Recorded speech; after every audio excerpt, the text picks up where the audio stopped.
जय हिंद। नमस्कार प्यारे बच्चों, आप सभी लोगों का मोस्ट वेलकम है आपके अपने प्यारे से YouTube channel CKS online classes में।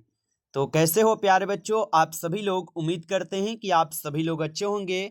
और बच्चों, आप लोग का एग्जाम जो है बिल्कुल ही अच्छी तरीके से चल रहा होगा। और प्यारे बच्चों, जिस तरीके से आप लोग को यहाँ से जो क्वेश्चन करा रहे हैं उसी तरीके से क्वेश्चन आप लोग को देखने को भी मिल रहा है। और प्यारे बच्चों, हम आप लोग का कमेंट डेली चेक करते हैं और डेली आप लोग बताते हो कि सर जो आप क्लास कराए हो वहां से अधिकतर क्वेश्चन हमें देखने को मिला। तो प्यारे बच्चों, हमें इस बात की बहुत खुशी हुई कि आपको यहाँ से क्वेश्चन जो है पढ़ के जा रहे हो, तो आपको देखने को मिल रहे हैं आपके परीक्षा में। और इसीलिए प्यारे बच्चों, आज फिर हम आपको क्लास 12th के लिए ही हिस्ट्री के जो है ना वायरल क्वेश्चन से कुछ क्वेश्चन को लेकर आए हैं, जो कि प्यारे बच्चों आपके परीक्षा में आपको यहाँ से देखने को मिलेंगे। तो प्यारे बच्चों, अच्छे से देखना क्लास को। इन सभी प्रश्न को आप अच्छे से एक बार जरूर याद कर लेना। यहाँ से क्वेश्चन प्यारे बच्चों आपके पेपर में सीधे सीधे देखने को मिलेंगे, ठीक है। और पेपर देकर आइएगा तो आप लोग एक बार कमेंट में जरूर बता दीजिएगा कि यहाँ से आपको कितना सारा क्वेश्चन मिला है, ठीक है। तो चलिए हम क्लास को स्टार्ट करते हैं और इन सभी प्रश्नों को आप अच्छे से जो है याद जरूर कर लीजिएगा। और देखिए बच्चों, यहाँ पे क्वेश्चन यहाँ पे आपका दिया गया है। प्रश्न दिया गया बच्चों कि 1922 में मोहनजोदड़ो की खोज किसने की। बताएंगे बच्चों कि 1922 में मोहनजोदड़ो की खोज किसने की थी। तो याद रखेंगे बच्चों, 1922 में राखल दास बनर्जी जो है ये मोहनजोदड़ो की खोज किए थे। ऑप्शन यहाँ पे डी सही जवाब होगा। चलिए आगे देखिएगा, यहाँ पे क्वेश्चन है आपका 2 नंबर कि कलकत्ता में एशियाटिक सोसाइटी की स्थापना किसने की थी। चलिए बताएंगे बच्चों, तो कलकत्ता में एशियाटिक सोसाइटी की जो स्थापना है, यह स्थापना किए जाते हैं विलियम जोन्स के द्वारा। ऑप्शन यहाँ पे डी सही जवाब है, विलियम जोन्स होगा। अगला प्रश्न यहाँ पे है बच्चों, और प्रश्न क्या दिया गया है कि मोहनजोदड़ो किस नदी के किनारे बच्चों स्थित है। चलिए बताएंगे बच्चों। और प्यारे बच्चों, थोड़ा गला में जो है प्रॉब्लम भी आ रहा है, जिसके कारण आपको थोड़ा आवाज में भी चेंज लगेंगे। इस पे आप लोग थोड़ा कम ध्यान देंगे, ठीक है, क्योंकि एग्जाम चल रहा है और क्लास हमें आपके लिए जरूरी है लेना, ठीक है। इसलिए आप लोग क्वेश्चन पे ध्यान दीजिएगा थोड़ा। और बताइए कि मोहनजोदड़ो किस नदी के किनारे स्थित है। तो मोहनजोदड़ो सिंधु नदी के किनारे स्थित है। ऑप्शन डी को सही जवाब करना। अगला प्रश्न यहाँ पे दिया गया कि लोथल कहाँ स्थित है। चलिए बताइए बच्चों, तो लोथल जो है ये कहाँ स्थित है। तो गुजरात में स्थित है, बिल्कुल ऑप्शन ए हो जाएगा, गुजरात में स्थित है। आगे देखिए, प्रश्न यहाँ पे है भारतीय पुरातत्व का पिता किसे कहा जाता है। चलिए बताएंगे, तो भारतीय पुरातत्व का पिता जो है किसे कहते हैं। तो भारतीय पुरातत्व का पिता कहते हैं अलेक्जेंडर कनिंघम को। ऑप्शन यहाँ पे बी सही जवाब है, अलेक्जेंडर कनिंघम होगा। अगला प्रश्न है कनिष्क का राज्यारोहण कब हुआ था। चलिए बताइए, तो बच्चों कनिष्क का जो राज्यारोहण है ये 78 ईस्वी में होता है। ऑप्शन यहाँ पे 20 सही जवाब है, 78 ईस्वी में। अगला प्रश्न है कि अर्थशास्त्र किसने लिखा था। चलिए बताएंगे आप सभी लोग कि अर्थशास्त्र को किसने लिखा था। तो अर्थशास्त्र को लिखे हुए थे कौन, कौटिल्य लिखे हुए थे। ऑप्शन ए सही जवाब है बच्चों, कौटिल्य लिखे थे। आगे देखिएगा, यहाँ पे प्रश्न है कि गुप्तों के काल में कौन से चीनी यात्री भारत आया था। चलिए बताएंगे बच्चों, तो गुप्तों के काल में कौन से चीनी यात्री है जो कि भारत आए हुए थे। तो याद रखिएगा, गुप्तों के काल में आए हुए थे बच्चों यहाँ पे फाहियान। ऑप्शन सी सही जवाब है, फाहियान आए थे। अगला प्रश्न देखेंगे, और प्रश्न है कि महाभारत की रचना जो है ये किस भाषा में हुई थी। चलिए बताएंगे बच्चों, तो महाभारत की जो रचना है ये किस भाषा में हुई थी। तो याद रखना, महाभारत की रचना होती है संस्कृत भाषा में। ऑप्शन ए सही जवाब है, संस्कृत भाषा में। अगला प्रश्न है धर्म की शुरुआत किसने की थी। चलिए बताएंगे कि धर्म की शुरुआत जो है किसने की थी। तो बच्चों धर्म की शुरुआत करते हैं यहाँ पे आपके अशोक। ऑप्शन यहाँ पे 20 सही जवाब है, अशोक किए थे। अगला प्रश्न है महावीर के बचपन का नाम क्या था। चलिए बताएंगे आप सभी लोग, तो महावीर के बचपन का जो नाम था बच्चों ये क्या नाम था। तो याद रखोगे, महावीर के बचपन का नाम था यहाँ पे वर्धमान। ऑप्शन यहाँ पे 20 सही जवाब है, वर्धमान नाम था, याद रखोगे। अगला प्रश्न है कि प्रथम जैन संगीति कहाँ हुई थी। चलिए बताएंगे आप सभी लोग, तो प्रथम जैन संगीति कहाँ हुई थी। तो याद रखना आप सभी लोग, प्रथम जैन संगीति जो है ये आपके पाटलिपुत्र में होता है। ऑप्शन ए सही जवाब है, पाटलिपुत्र में। अगला प्रश्न देखिएगा, प्रश्न है श्वेतांबर और दिगंबर जो है ये किस धर्म से संबंधित हैं। बताइए, तो श्वेतांबर और दिगंबर जो है ये कौन से धर्म से संबंधित है। तो याद रखिएगा बच्चों, जैन धर्म से संबंधित है। ऑप्शन डी सही जवाब है, जैन धर्म से। अगला प्रश्न है, स्तूप किस धर्म से संबंधित है? बताइए। तो स्तूप जो ये किस धर्म से संबंधित है? तो ये आपके बौद्ध धर्म से संबंधित है। ऑप्शन सी सही जवाब है। अगला प्रश्न देखिएगा, और प्रश्न क्या दिया गया बच्चों कि सूत पीटक किस धर्म से संबंधित है? बताइए। तो सूत पीटक जो है बच्चों, ये कौन से धर्म से संबंधित होगा? तो याद रखिएगा, सूत पीटक हो जाएंगे त्रिपिटक से, सॉरी बौद्ध धर्म से ना है। ऑप्शन यहाँ पे आप लोग का जो है बी सही जवाब दिया गया है यहाँ पे, बौद्ध धर्म से। अगला प्रश्न देखेंगे, क्वेश्चन है कि बाबरनामा क्या है? बताइए बच्चों कि बाबरनामा जो है क्या है? तो याद रखिएगा, बाबरनामा जो है ये आप सभी लोग का हो जाएगा आत्मकथा। ऑप्शन सी सही जवाब है, आत्मकथा है। अगला प्रश्न देखिएगा, प्रश्न है कि कुतुब मीनार का निर्माण जो है किसने आरंभ किया? बताइए। तो कुतुब मीनार का जो निर्माण है ये किसने आरंभ किया? तो याद रखिएगा, कुतुब मीनार का निर्माण कुतुबुद्दीन ऐबक किए थे। ऑप्शन सी सही जवाब है। अगला प्रश्न है, जजिया किससे लिया जाता था? चलिए बताएंगे साथियों कि जजिया जो है ये किससे लिया जाता था? तो याद रखिएगा, जजिए लिए जाते थे जिमियों से। ऑप्शन यहाँ पे आप लोग का डी सही जवाब है, जिमियों से। अगला प्रश्न है, अंतिम मुगल सम्राट कौन था? बताइएगा आप लोग कि अंतिम मुगल सम्राट कौन था? तो बच्चों, अंतिम मुगल सम्राट जो है यहाँ पे कौन हो जाएंगे? तो याद रख लीजिएगा आप सभी लोग, बहादुर शाह जफर थे। ऑप्शन यहाँ पे डी सही जवाब होगा। अगला प्रश्न है कि दीन ए इलाही जो है ये संबंधित है।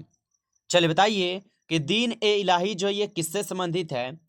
तो दीन ए इलाही जो है ये संबंधित हो जाएंगे किससे? तो आप बताएंगे ये आपके अकबर से संबंधित है। ऑप्शन सी सही जवाब है, अकबर से संबंधित है। आगे देखिएगा, प्रश्न है कि अकबर के काल में राजस्व व्यवस्था किसके नियंत्रण में थी? बताइए। तो अकबर के काल में राजस्व व्यवस्था किसके नियंत्रण में थी? तो याद रखेंगे आप सभी लोग, टोडरमल के नियंत्रण में। ऑप्शन डी सही जवाब है। अगला प्रश्न देखिएगा कि पानीपत का जो द्वितीय युद्ध है ये कब हुआ था? चलिए बताइए। तो पानीपत का द्वितीय युद्ध जो है कब होता है? तो पानीपत का जो द्वितीय युद्ध हुआ था ये 1556 में हुआ था। ऑप्शन यहाँ पे बी सही जवाब है। चलिए अगला प्रश्न देखिएगा, प्रश्न है कृष्णदेवराय जो ये किस वंश का राजा था? बताइएगा कि कृष्णदेवराय जो ये किस वंश का राजा था? तो याद रखिएगा, कृष्णदेवराय जो है ये आपके संगम वंश के राजा थे। ऑप्शन ए सही जवाब है, संगम वंश के। अगला प्रश्न है, निकोलो कोंटी किस शासक के कार्यकाल में जो है ना आया था? बताइए। तो निकोलो कोंटी किस शासक के कार्यकाल में आया था? तो याद रखिएगा आप सभी लोग, देवराय द्वितीय के शासनकाल में। ऑप्शन बी सही जवाब है। अगला प्रश्न है यहाँ पे कि किस राज्य की हम्पी के नाम से भी जाना जाता है? बताइए। तो किस राज्य को हम्पी के नाम से भी जानते हैं? तो याद रखिएगा, हम्पी के नाम से विजयनगर राज्य को जानते हैं। ऑप्शन डी सही जवाब है, विजयनगर होगा। अगला प्रश्न देखेंगे, प्रसिद्ध विरूपाक्ष मंदिर कहाँ स्थित है? बताइए। तो प्रसिद्ध विरूपाक्ष मंदिर जो है ये आपके हम्पी में स्थित है। ऑप्शन ए सही जवाब है, हम्पी में स्थित है। अगला प्रश्न है, दिल्ली सल्तनत की स्थापना जो है कब हुई थी? बताइए। तो दिल्ली सल्तनत की स्थापना जो है 1206 में होता है। ऑप्शन ए सही जवाब है, 1206 में होता है। अगला प्रश्न है, तलवंडी जो है ये किसका जन्म स्थान था? बताइए। तो तलवंडी जो है ये गुरु नानक जी का जन्म स्थान था। ऑप्शन बी सही जवाब है, गुरु नानक का जन्म स्थान। अगला प्रश्न है, उत्तर भारत में भक्ति आंदोलन का आरंभ जो है ये किस संत ने शुरू किया? चलिए बताइए। तो उत्तर भारत में भक्ति आंदोलन का आरंभ किस संत ने शुरू किया? तो याद रखिएगा, रामानंद किए थे। ऑप्शन ए सही जवाब है, रामानंद होगा। अगला प्रश्न है, मेगास्थनीज जो ये किस देश का रहने वाला था? चलिए बताएंगे आप लोग। तो मेगास्थनीज किस देश का रहने वाला था? तो यूनान के रहने वाले थे मेगास्थनीज। ऑप्शन ए कीजिएगा सही जवाब। अगला प्रश्न है, अफनासी निकिंतन कौन था? चलिए बताएंगे आप सभी लोग कि अफनासी निकिंतन कौन था? तो याद रखिएगा, अफनासी निकिंतन जो है यहाँ पे कौन था? तो व्यापारी था अफनासी निकिंतन। ऑप्शन डी सही जवाब है, व्यापारी होगा। अगला प्रश्न है, इब्न बतूता किस देश का यात्री था? चलिए बताइएगा कि इब्न बतूता किस देश का यात्री था? तो याद रखिएगा बच्चों, इब्न बतूता मोरक्को के यात्री थे। बिल्कुल ऑप्शन ए होगा सही जवाब, मोरक्को होगा।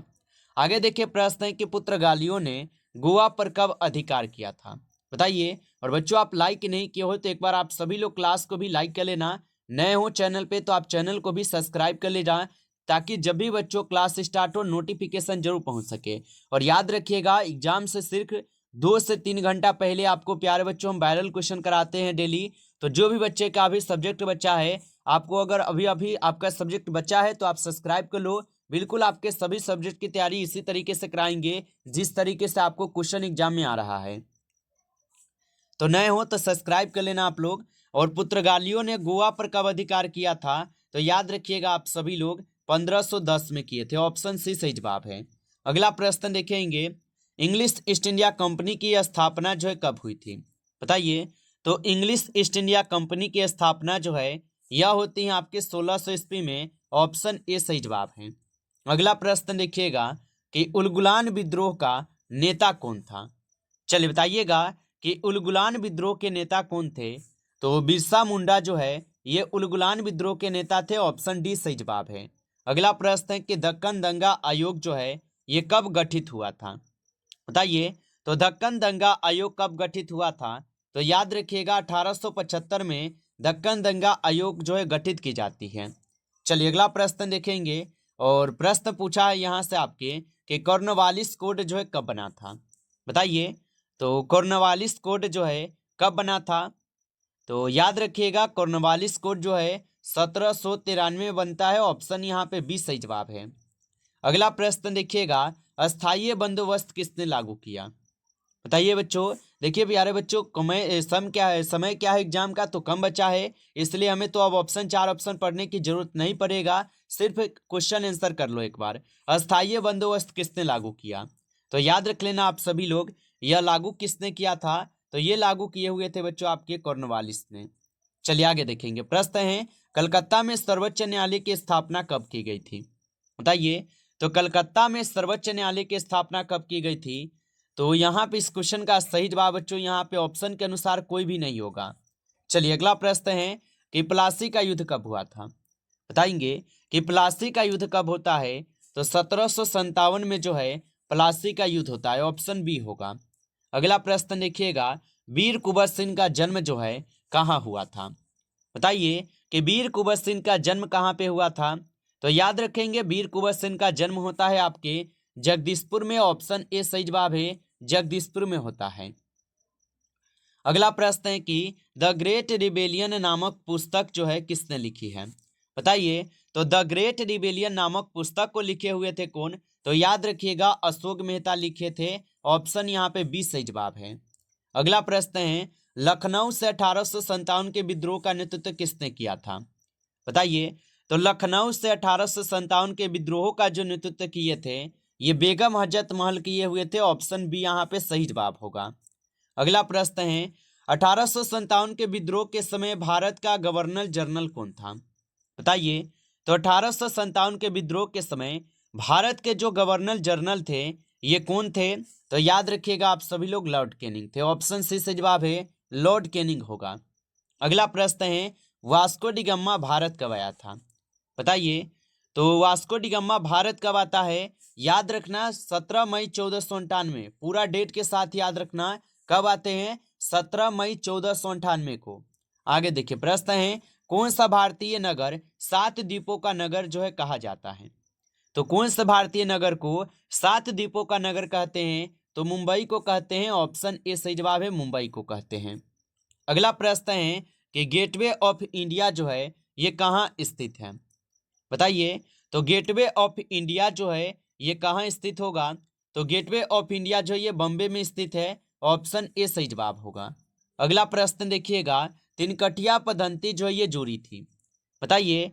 तो तिनकटिया पद्धति जो है ये जुड़ी थी, तो तिनकटिया पद्धति जो है ये आपके नील की खेती से जुड़ी थी। ऑप्शन सी सही जवाब है, नील की खेती। अगला प्रश्न है बच्चों यहाँ पे 1919 के भारत सरकार अधिनियम को कहा जाता है। तो 1919 के भारत सरकार अधिनियम को क्या कहते हैं, तो मॉन्टेग्यू चेम्सफोर्ड सुधार अधिनियम कहते हैं। ऑप्शन यहाँ पे 20 सही जवाब दिया गया है। अगला प्रश्न देखेंगे, चोरी चोरा कांड कब हुआ था? चलिए बताएंगे बच्चों कि चोरी चोरा कांड कब होता है। तो चोरी चोरा कांड जो है 1922 में होता है। ऑप्शन यहाँ पे डी सही जवाब है 1922 में। प्यारे बच्चों इस क्लास में कुल आपके 50 क्वेश्चन हम लिए हैं और इसके बाद फिर से आपको 50 क्वेश्चन करा देंगे, ठीक है। यानी कि आप लोग इंतजार कीजिए, ये क्लास आपको लमसम आधा घंटा के अंदर आपको ये क्लास मिल जाएगा। जो भी बच्चे अभी तक सब्सक्राइब नहीं किए हो कर लो प्यारे बच्चों। बिल्कुल आपको एग्जाम से पहले हम ऐसा क्वेश्चन करा रहे हैं जो आपको आप एग्जाम दिए हो तो आपको अनुभव हो गया होगा, ठीक है। क्योंकि बच्चों अगर आप क्लास यहाँ से एक दो भी क्लास कर लिए हो तो आप एग्जाम दिए हो, आपको अनुभव होगा कि क्वेश्चन यहाँ से सीधे आपको देखने को मिल रहा है। तो आप लोग नए हो तो सब्सक्राइब कर लेना, दोस्तों को भी शेयर कर लेना। चलिए फिर मिलते हैं आपसे नेक्स्ट टॉपिक के साथ नेक्स्ट क्लास में। तब तक के लिए जय हिंद।